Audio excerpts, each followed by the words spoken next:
The year was 1943, and the heat of the Tunisian desert was matched only by the boiling tension inside the Allied command tent. General Bernard Law Montgomery, the hero of El Alamein, stood before a large map, tapping it with a cane.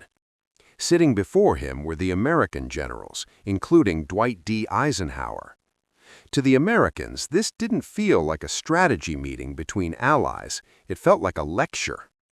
Montgomery had just defeated Rommel in Egypt, and he wore his victory like a crown. The Americans, on the other hand, were still licking their wounds after the disaster at Kasserine Pass, where inexperienced U.S. troops had been routed by the Germans. Montgomery did not let them forget it. He treated the senior American commanders not as equals, but as slow-witted pupils. He spoke with the condescending tone of a disappointed headmaster addressing a row of unruly schoolboys. "The Americans," Monty declared, "are brave, but they are not trained soldiers yet." His plan for the invasion of Sicily, Operation Husky, reflected this arrogance. He demanded that his British Eighth Army take the lead, marching up the primary coastal road to the port of Messina. The Americans, under the command of the fiery George S. Patton, were relegated to a supporting role. They were told, essentially, to cover Monty's flank, to hold his coat while he won the fight. Patton, a man whose ego was as large as Montgomery's, was apoplectic. He fumed to his deputy, Omar Bradley. "This little limey fart wants to win the war all by himself." But the insult turned to injury once they landed in Sicily. As Montgomery pushed north, he hit a wall of German resistance at Catania. His advance stalled. He wasn't moving. But rather than ask for help, Montgomery arrogantly demanded that the boundary line between the armies be moved. He wanted the Americans to stop their advance and give him their road, Route 124, so he could flank the Germans. It was a slap in the face. Patton was ordered to halt his army in the dust so the British could use his highway. That was the breaking point. Patton decided he was done being the student. He went rogue. Ignoring the spirit of his orders, he turned his Seventh Army northwest, driving them relentlessly across the mountains. He told his men, "We are going to Messina, and we are going to beat that son of a bitch there." While Montgomery plodded carefully up the coast, meticulously planning every artillery barrage, Patton slashed through the island with reckless speed. It became a race. It wasn't about strategy anymore. It was a personal duel. On August 17, 1943, a column of British vehicles finally rolled into the outskirts of Messina. Montgomery rode in a jeep, preparing his victory speech, expecting to be the conqueror of Sicily. But as he entered the town square, the bagpipes fell silent. Waiting for him, leaning casually on a railing with a polished helmet and a cigar, was George Patton. The Americans had arrived hours earlier. They had already accepted the German surrender. Patton grinned at the stunned British Marshal. "Hello, Monty," he said. "Where have you been?" The schoolmaster had been beaten by the student. But the humiliation Montgomery felt that day would only curdle into a deeper resentment, setting the stage for a feud that would poison the Allied alliance all the way to Berlin. June 1944. The euphoria of D-Day had evaporated, replaced by the choking dust of the Normandy battlefield. On the map, the city of Caen sat just a few miles inland from the British beaches. Before the invasion, General Montgomery had boldly promised Eisenhower, "I will take Caen on D-Day." D-Day came and went. D-Day plus 10 came and went. D-Day plus 30 arrived, and the swastika still flew over the rubble of Caen. For the Americans fighting in the West, this delay wasn't just a tactical annoyance, it was a betrayal. While the British sat outside Caen, the American First Army was fighting through the bocage, a living hell of ancient thick hedgerows that turned every field into a fortress. American casualties were mounting at a terrifying rate. General Omar Bradley's men were bleeding for every yard of dirt, while they looked at the map and saw Montgomery's massive army apparently sitting still, drinking tea. The whisper began to circulate through the American command tents, turning into a roar of anger. Montgomery won't fight. Montgomery, however, claimed this was all part of his genius master plan. He argued that he was the hinge of the door. His strategy, he told an increasingly skeptical Eisenhower, was to attract the bulk of the German panzer divisions to the British sector. He would act as a magnet for the German steel, grinding them down in a battle of attrition, leaving the western sector weak so the Americans could smash through. "I am holding the heavy stuff," he insisted. But to the Americans, it sounded like an excuse for timidity. They saw a general who was terrified of casualties, a man still haunted by the slaughter of World War I. They didn't want a magnet, they wanted an ally who would attack. The tension exploded in mid-July with Operation Goodwood. Montgomery demanded massive air support, thousands of bombers to carpet the German lines near Caen. Eisenhower gave him everything he asked for, expecting a decisive breakthrough. The sky turned black with bombers, turning the German positions into a moonscape. But when the British tanks moved forward, they didn't dash for Paris. They advanced 7 miles, hit a screen of German anti-tank guns, and stopped. Then Montgomery made a fatal public relations error. He issued a statement saying he was completely satisfied with the results. Eisenhower was livid. He felt he had been conned. He had spent his precious air power for a 7-mile gain. In the Supreme Commander's trailer, the mood was toxic. Air Chief Marshal Tedder, Eisenhower's deputy, openly suggested that Montgomery should be fired. "We've been taken for a ride," he fumed. The Caen controversy solidified the American view of Montgomery. They no longer saw him just as arrogant. They saw him as a liability. They believed he was a general who would overpromise, underdeliver, and then claim victory while the Americans did the dying. The trust was broken, and it would never be repaired. The alliance held, but only barely.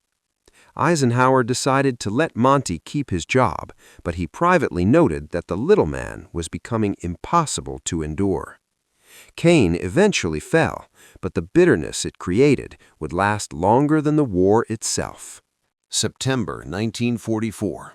The Allied armies were racing across France, drunk on victory. But as they approached the German border, the great mechanical beast of the Allied war machine began to sputter. They were running out of gas. The supply lines stretching back to Normandy were snapping. In the Supreme Commander's headquarters, a bitter strategic war erupted. It was the Great Supply Debate, a fight that would tear the alliance apart. Dwight D. Eisenhower, the diplomat, favored a broad front strategy. He wanted all armies, American and British, to advance steadily together, shoulder to shoulder, stretching the German defenses until they snapped. It was safe. It was methodical. Field Marshal Montgomery called it tactical suicide. Monty demanded a narrow front. He walked into Eisenhower's office and demanded that the Americans stop. He wanted Eisenhower to halt George Patton's Third Army, which was currently tearing through German lines, and divert every drop of gasoline, every truck, and every bullet to him.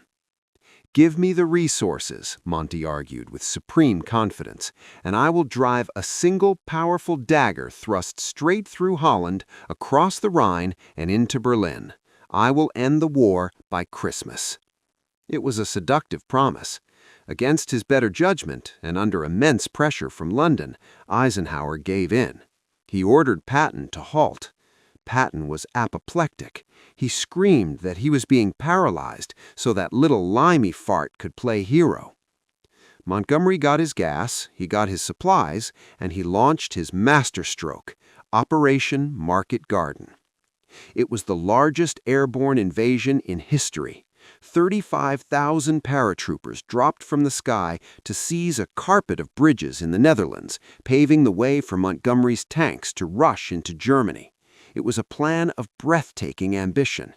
It was also a disaster. Intelligence reports had warned that elite SS panzer divisions were refitting near the town of Arnhem. Montgomery ignored them. He was so fixated on his dagger thrust that he refused to listen to bad news. The result was a slaughter. At Arnhem, the British 1st Airborne Division was surrounded and cut to pieces. They held the bridge too far for days against overwhelming odds, waiting for the relief column of tanks that Monty had promised. But the tanks never came. The single narrow road Monty had chosen was easily blocked by German anti-tank guns. The operation failed. The war would not end by Christmas. But it was Montgomery's reaction that truly turned the American stomach. With thousands of Allied soldiers dead or captured and the precious supplies wasted, Montgomery refused to admit failure. He wrote a report to Eisenhower describing Market Garden as a 90% success. He didn't blame his own overconfidence. He blamed the weather. He blamed the lack of support. In a final act of dishonor that enraged the Americans, he scapegoated the Polish general Stanislaw Sosabowski, whose paratroopers had fought bravely, ruining the man's career to save his own reputation. To generals like Patton and Bradley, this was unforgivable. Montgomery had stolen their fuel, halted their victories, wasted American lives on a gamble, and then claimed he had won. The great supply debate was settled, but the trust was gone forever. December 1944. The Ardennes forest was a frozen graveyard. Under the cover of heavy fog, Hitler had launched his desperate final gamble. The German panzer division smashed into the weary American lines, creating a massive bulge in the Allied front. Chaos reigned. The American command structure was severed. General Omar Bradley was cut off from his northern armies. In a moment of desperate pragmatism, Dwight Eisenhower made a decision that felt like a knife to the heart of every American officer. He placed 2 American armies, the 1st and the 9th, under the temporary command of Field Marshal Montgomery. For Montgomery, this was vindication. He had always argued that the Americans were disorganized amateurs. Now, he believed, he had been called in to save them. He arrived at the American headquarters not with sympathy, but with swagger. He refused to look at the American maps, waving them away. "I shall tidy up this mess," he declared. He reorganized the lines with his trademarked caution, retreating from hard-won ground to create a solid defensive wall. While effective, his refusal to counterattack infuriated the Americans.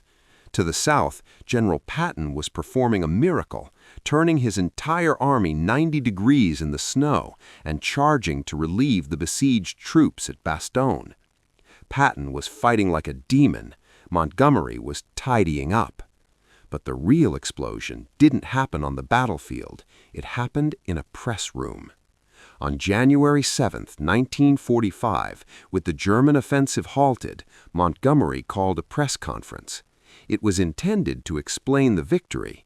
Instead, it became the most destructive speech of the war. Standing before the world's journalists, Montgomery painted a picture of the battle that was pure fantasy. He described the American troops not as the brave defenders of Bastogne or St. Vith, but as a disorganized mob that he had personally rescued. He implied that without his genius, the Americans would have been destroyed. He used the phrase, tidying up the battlefield, repeatedly, as if he were a janitor cleaning up after a messy child. He barely mentioned the fact that for every 1 British soldier in the battle, there were 30 Americans fighting and dying. When the news reached General Omar Bradley, the usually calm soldier's soldier finally snapped. His face went white with rage. He told Eisenhower, "I cannot serve with him. If he stays, I go. You have to choose." George Patton, equally furious, threw his support behind Bradley. In the Supreme Commander's headquarters, Eisenhower sat down at his desk. His patience, legendary for holding the alliance together, was gone. He took out a sheet of paper and began to draft a letter to the combined chiefs of staff. The subject was the immediate dismissal of Field Marshal Montgomery. The alliance was hours away from collapsing.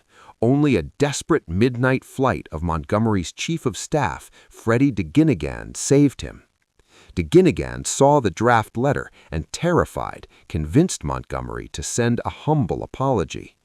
Eisenhower accepted it, tearing up the firing order. Montgomery kept his job, but the Brotherhood was dead. The Americans would never forgive him for the Battle of the Bulge. They had bled in the snow, but Montgomery had tried to steal the glory. From that day on, he was no longer an ally. He was a necessary burden they had to carry to Berlin. By the spring of 1945, the facade of friendship between the Allied commanders had completely crumbled. The Battle of the Bulge had been the final straw. Now, as the armies raced toward the heart of Germany, the Americans were no longer interested in cooperating with Field Marshal Montgomery. They were interested in humiliating him. The rivalry culminated at the banks of the Rhine River. This was the last great barrier before Berlin. Montgomery, true to his nature, began planning a colossal set-piece operation called Operation Plunder. He amassed thousands of artillery guns, landing craft, and troops. He invited Prime Minister Winston Churchill to watch. He wanted it to be the grandest spectacle of the war, a moment where he would lead the Allies into Germany as the conquering hero. But while Montgomery was busy organizing his pageant, the Americans were busy fighting. On March 7th, American troops under General Courtney Hodges found the Ludendorff Bridge at Remagen intact. Without waiting for orders, and certainly without waiting for Montgomery's permission, they rushed across. They had breached the Rhine. South of them, George Patton, desperate to beat his rival, built pontoon bridges and crossed the river quietly in the night. The next morning, Patton famously stopped halfway across a pontoon bridge to urinate into the Rhine, looking at the camera with a grin. He sent a message to Eisenhower: "I have crossed the Rhine. I have captured 19,000 Germans, and I didn't need any bombardment or airborne troops." It was a direct mockery of Montgomery's massive, slow preparations. When Monty finally launched his grand operation days later, it felt like an anticlimax. The Americans had stolen his thunder. In private diaries and letters, the American contempt for the field marshal turned venomous. George Patton, who physically towered over the diminutive Brit, began referring to him as that little monkey. The nickname stuck among the American staff. It wasn't just an insult to his height, it was an attack on his character. They saw him as a preening, chattering nuisance who demanded attention while better men did the work. The final insult came with the prize of Berlin. Montgomery desperately wanted to take the Nazi capital. He believed it was his right. But Dwight Eisenhower, looking at the map and the politics of the approaching Soviet army, ordered the Allied troops to halt at the Elbe River. He denied Montgomery the glory of capturing Hitler's bunker. Montgomery was furious, believing the Americans had robbed the British Empire of its final victory. In the end, the legacy of the alliance was bitter. Historians would later admit that Montgomery was a brilliant defensive general, perhaps the best of the war. He had never lost a major battle, but he had lost the respect of his peers. The tragedy of Bernard Montgomery was that he treated war like a chess game, but an alliance is a human relationship. He lacked the emotional intelligence to understand that you cannot insult your partners and expect them to follow you. The Americans went home respecting the British soldier, but despising the British commander. As the dust settled over Europe, the little monkey stood among the victors, but he stood alone, a man who had helped win the war, but lost the peace with his own friends.